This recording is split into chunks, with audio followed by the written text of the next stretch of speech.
So this goes out to the men out there, mostly the black men out there that are entrepreneurs or want to be an entrepreneur or small business owner.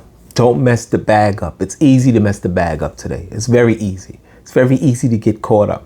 So I'm a landlord, and I used to say in my videos, hey, if you can't be a rock star, be a landlord, right? Because it has certain perks that come with it. Recognition, if that's what you're looking for. But you basically control your own destiny. You control your own destiny, right? You determine who's going to stay in your facilities, your housing. You determine your rents. You determine the day those rents are due, right? So that's your empire. Don't mess the bag up. It's so easy to. And I've been there. I'm lucky I've been wise. I thank God that I've been wise enough to see some of the traps, or even if they weren't traps, just things that you could fall for. And next thing you know, down the line, that could turn into something. So I remember I had, and I think I told the story before. I had a young tenant, young woman. She had to be maybe like 21, 22, if I recall. Beautiful, biracial girl. She was my tenant, and when I would come see her, like, she was cool.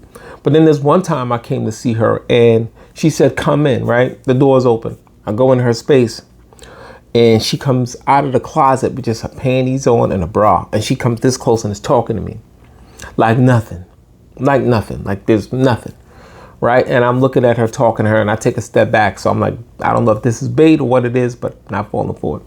So then she says, oh, I wanted to show you something in my closet. And she was showing me her artwork. We're in her closet, this closed in space. And she's like this close to me in her closet.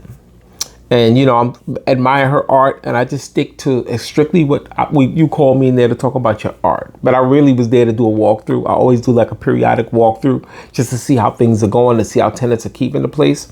Because in the transitional housing, I'm renting by the room. Right. So I like to make sure that no one's becoming a nuisance to anyone else. Right. So in that unit that she was in, there was also a woman across the hall that came out of the prison industry who was a recovering addict. So she had a room there. There was also someone that was suffering from she was mentally I'm going to say mentally disabled. She was on SSI. She was on disability. Right. And I believe she had a substance issue, too. And there was another woman that came from a DV shelter, right? A single mom that came from abuse, mental abuse, I believe, from her ex. So you have 4 of them in this one unit, just so you understand that. But yeah, I could have easily gotten caught up in that. Being a landlord, and you go to your spaces, and then you have female tenants that sometimes you may have some of them that may be behind in the rent, and they'll try to, you know, play that game with you. For the ones that, if you have paying tenants, you have tenants that are not going through the system. Like I had a Section 8 tenant like that. She was only supposed to pay a small portion of her rent. She wasn't even paying that. So when I started to move to evict her, that's when she started to calling me late at night. Hey, I just want to talk about it. Listen, what are you doing right now? Why don't you come over and let's just talk about it? No, man. Where's my money? If we ain't talking about my money when I get there. So anyway, please like, share, subscribe. Thank you.